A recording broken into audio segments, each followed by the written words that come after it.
Wow! Limited edition siya palang meron si Pumulong. Ano pala yung secret edition? Hindi pa nila nalabas, meron na siya. Advance. Siya mo din daw.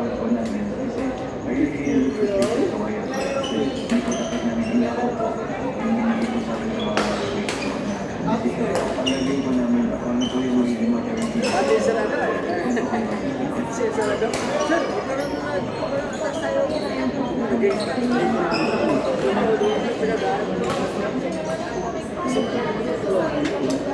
Si Mang Brett, tagal na rin ako kasi te. Sabi ko sa Mang, matagal lang yan. Sige na. Ako pa ang mga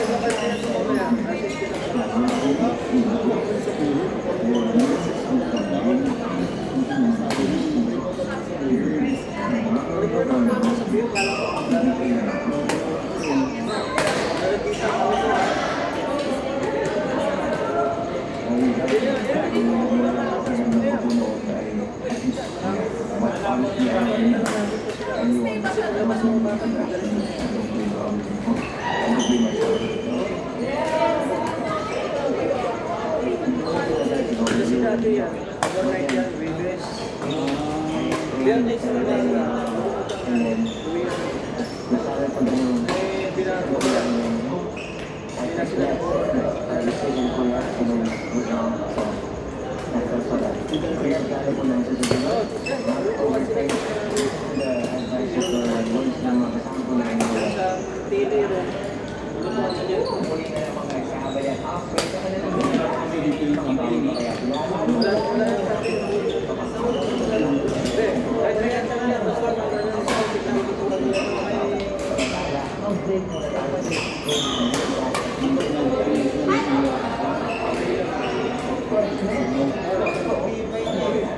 Minsan pag wala sa ano eh.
Kasi parang pag nag-ising niya, restaurant.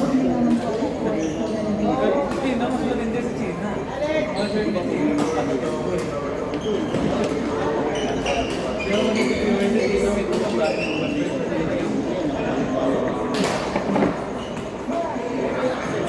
Late na chill pa yata eh.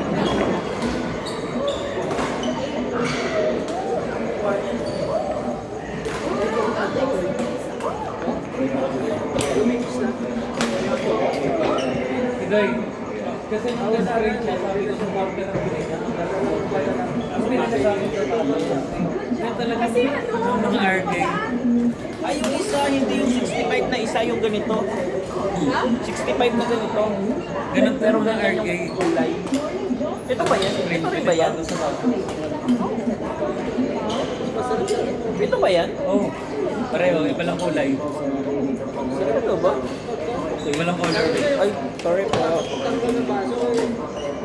Pare.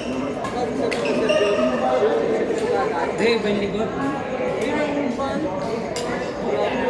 Ba yung likod? Ba iba-iba? Medyo iba. Naranasan ko na. Mayaman kasi pag na-spray mo, bili ng Ganyan lang yan. Ayun.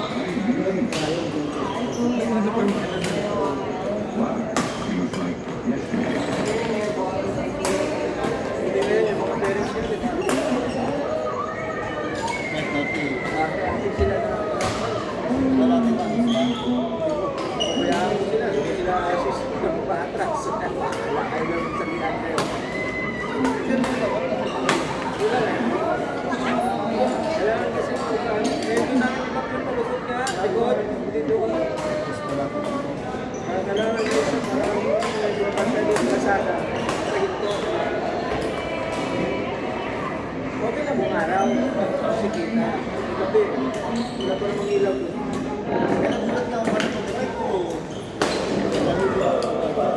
Doon lahat ng scan.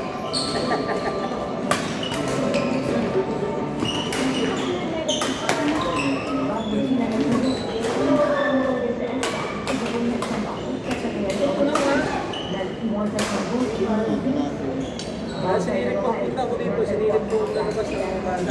Kita ko, lalabas na.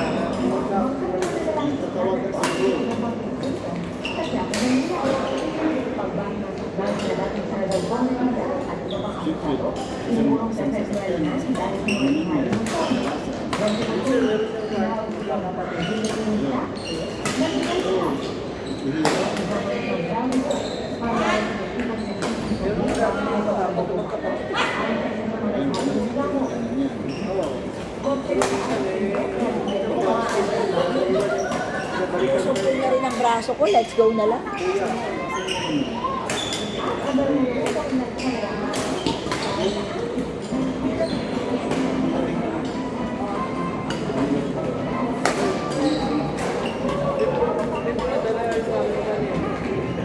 Hindi po bit-bit yung aking mapakan.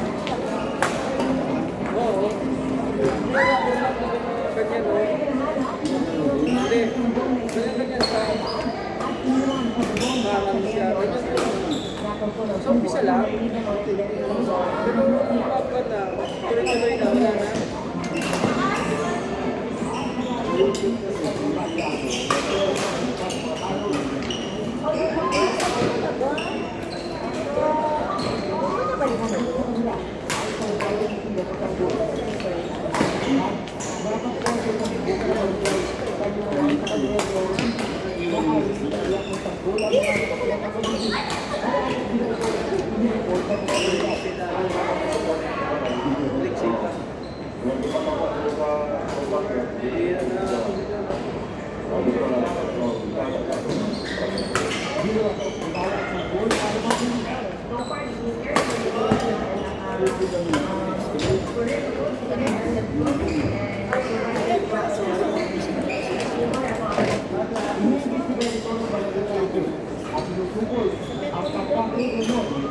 Ano kaya si Sir?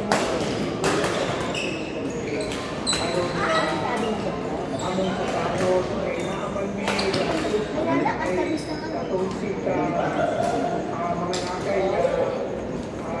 Alis ko yun.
Ito ang mga kaya, itong dinadala ko ito, kasi hindi ko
Mga sirang sandalan at mga butas na upuan ang gusto higpita ng LTF sa mga pangkukulo sa sakyan.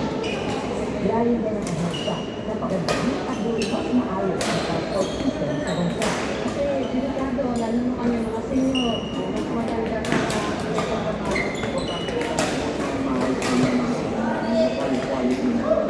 Pero kailangan ko rin nag-ito out na kung ma-afford ko ba, parang pinabubuti mo na mga patero na matalala, araw-araw na sila dyan, naligas sa patero na magkaroon naman ng emergency.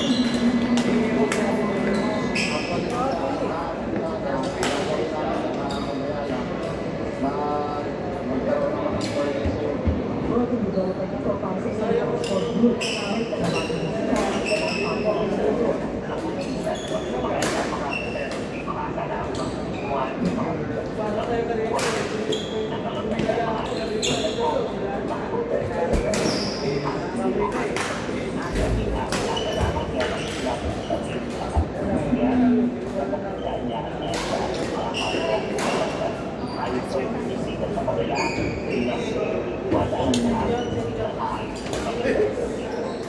hindi naman nalalayo ang tunay ng mga Semi Bus na nakita namin kanina. Kaya pag-ibig ang mga Semi Bus at controller na dyan sa bus.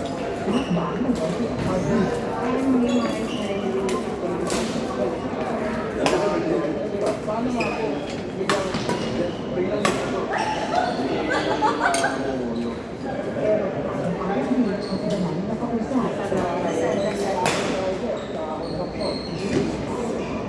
Ito lang po alam na ang trabaho. Kaya lang, makakaikwala ko talaga kami mga kulit. Kaya lang na mawawala rin. Pag nagkakabaan ng mga opisyal ng LTFRB at ang board ang nasabi ng bus para makalukod ang malinaw sa pagkakuna. Para sa GMA Integrated News, Marisol Abdurrahman.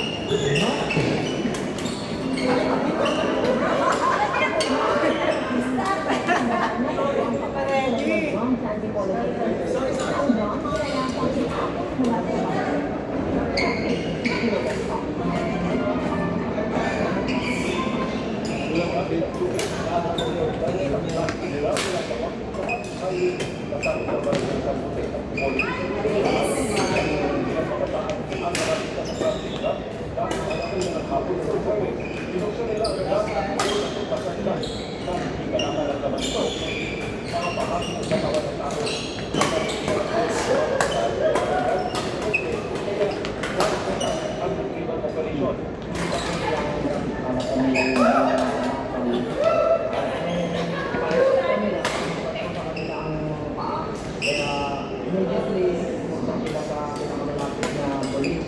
Pagkatapos nun nakareceive kami na report niya na nagsasabi may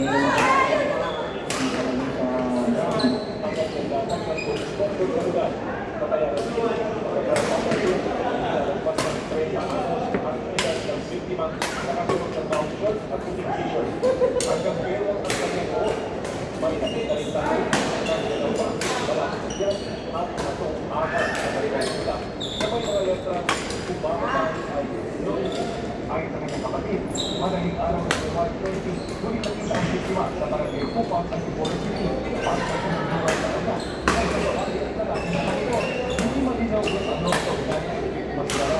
Wala na po ay hindi kaya na kontra, sira na iba. Pagkakalipos sa pagkawa namin kapatid ko,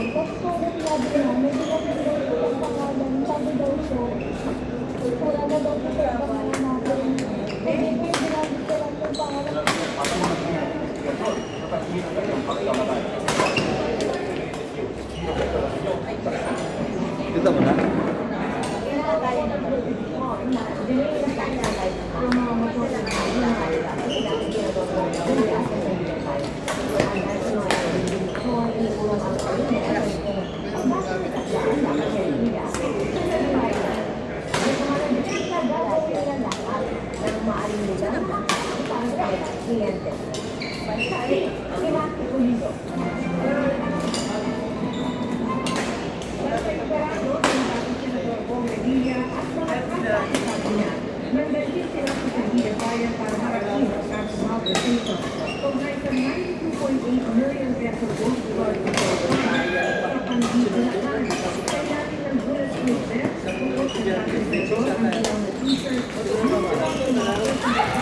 Ah, it's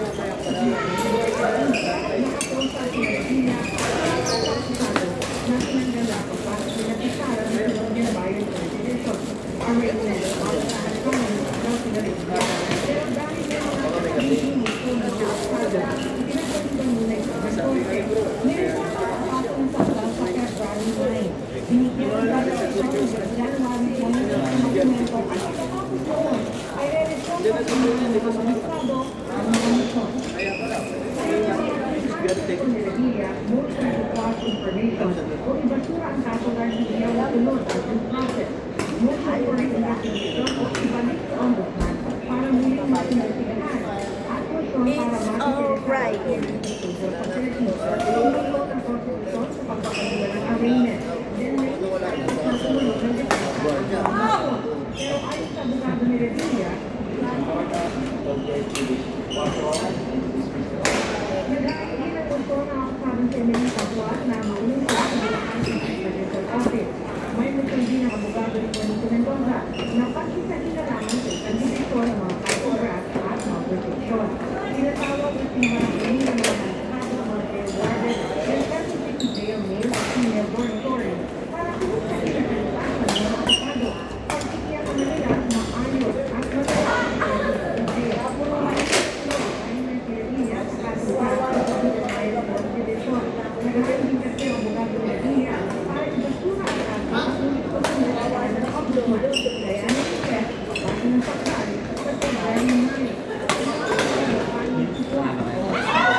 Harapan.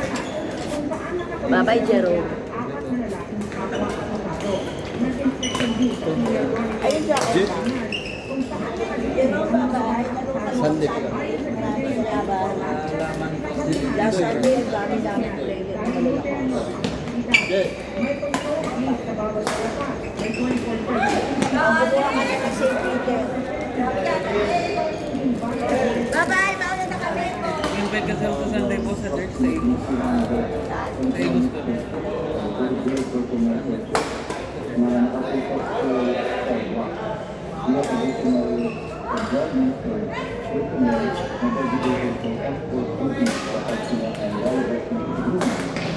We have responsibility as well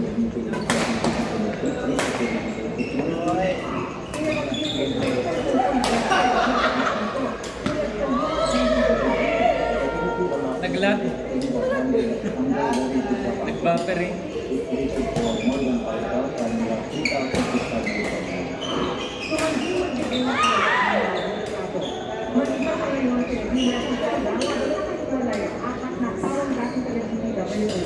Because of their statement indicating the former senator ay pumilang ng tama. Para sa GMA Integrated News,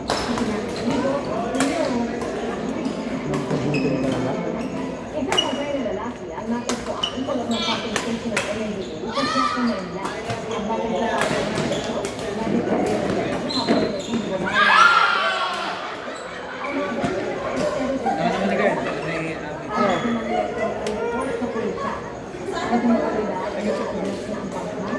na matagpuan. Ay, second pala. Nakasuot ito ng kulay brown na t-shirt, itim na shorts, mayroong itim na t-shirt at may tattoo sa kaliwang balikat. Sa ilalim ng bansay, ito ang siya.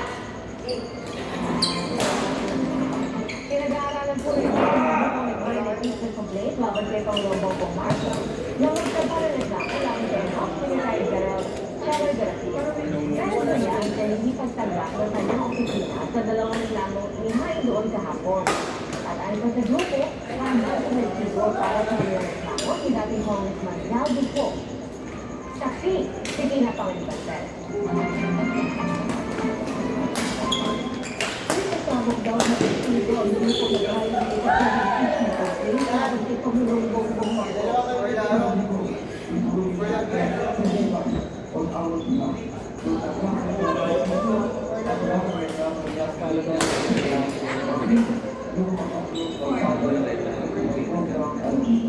Hindi tinanggap kahapon ng Office of the Secretary General ang impeachment complaint.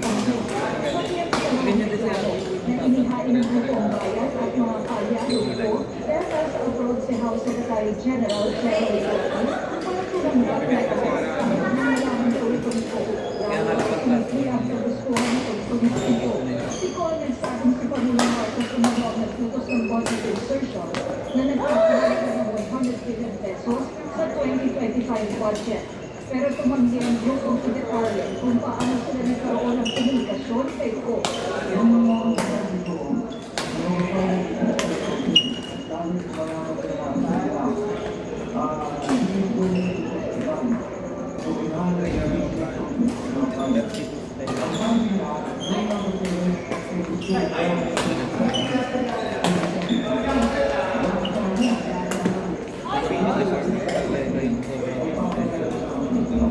Masusi na rin daw nilang pinag-aaralan ang pagsasampa ng reklamo laban kay Garcia.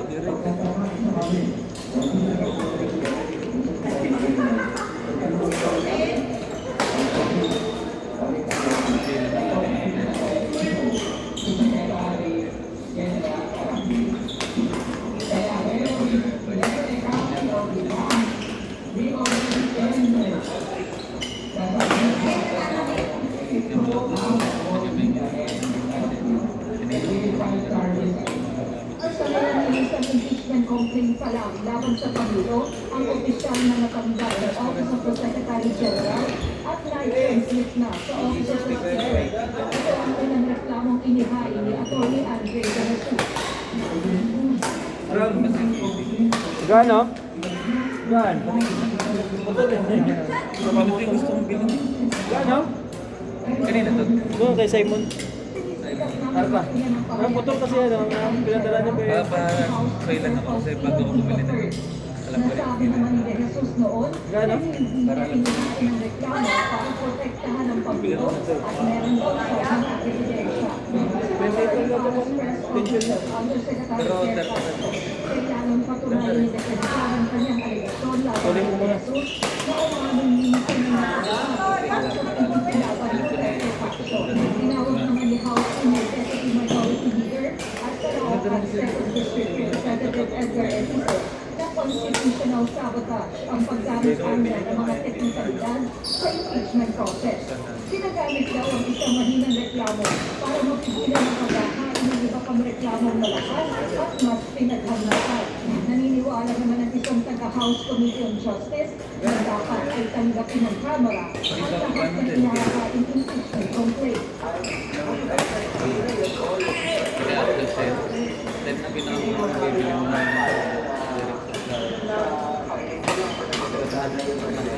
Ngayong hawak na ng Office of the Speaker ang unang impeachment complaint, pagbalik ng sesyon sa Lunes, second session day sa Speaker para maisama ito sa order of business.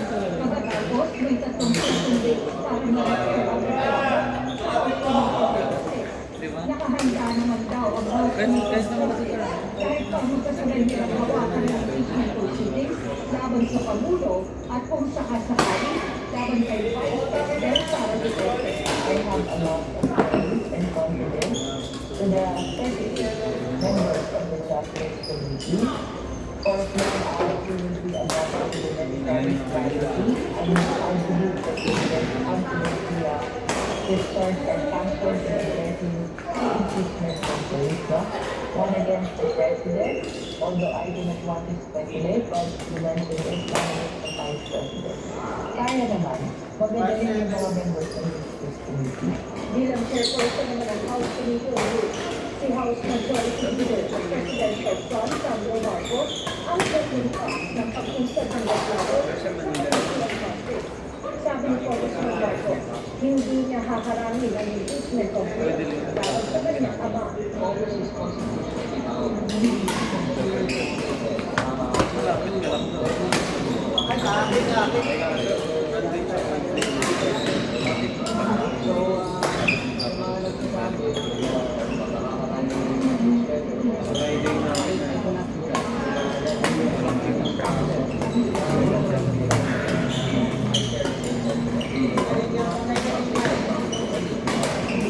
Para sa sharing the review, bilang presidente, ang ilang sa tukoy na po ang pagkakasinaglaan ng aming isang full suspect sa pag-hijack at pangugulda sa sasakyan ng isang vlogger sa Pasig City. Mahigit 6 milyon halagang alaga at pera ang ginahal sa ng mga suspect. Kasi, si Jonas Torres,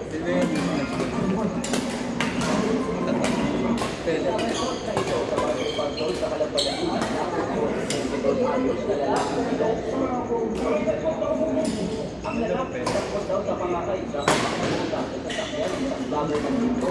May nakuha rin daw sa kanyang isang granada. Ilang oras bago ito, ay kita sa CCTV ang paglinto ng dalawang SUV sa Cameron Street para ng 792 sa Santa Ana, Maynila, pasado alas 3 ng gabi nitong Miyerkules. Bumaba sa police SUV ang driver at isang lalaki, bitbit ang mahabang bagay na nakabalot ng tela. Lumipas ang ilang minuto pero hindi pa rin bumabalik ang dalawa hanggang sa magka-traffic na sa lugar. Iniwan nilang nakahampalan sa kalsada ng sakyan. Ayon sa barangay, mag-asawa ang nakita at sumakay pala ang dalawa sa itim na SUV na nasa unahan ng police SUV. Kumanan dito sa may iba. Pero may parang single tayo na sila. Hindi kami lakad. Tapos yung dalawang kanila, doon kami driver. Ang puting SUV na hijack pala ng dalawang armadong lalaki sa barangay 190 Pasay City. At inutusan dito ng mga tauhan ng Pasay Police. Ngunit ang sasakyan daw una, apat na biktima kabilang ang 24 panos sa content creator at trailer ng dito. Yung sasakyan ko ng mga biktima ko natin, biglang hinarang ng mga then yung driver at saka yung pasahero dito sa harap, nakatakas. So dalawa na lang yung titira dito sa likod. So yun ang pinamagay ng mga suspect natin. Nakatakas ang dalawang biktima at hindi tulog sa mga otoridad na nagsagawa ng transit operation. Sa tulong ng GPS ng sasakyan, nakita ng palibot dito ng SUV hanggang sa nakarating sila sa Santa Ana, Maynila. Doon na raw nakakita ng pagkakataon ng dalawang pang biktima na makakakal. Nakakaalis na milyong pisong halaga ng alahas at pera. Lumipat na sila sa ibang sasakyan. Tama-tama na nila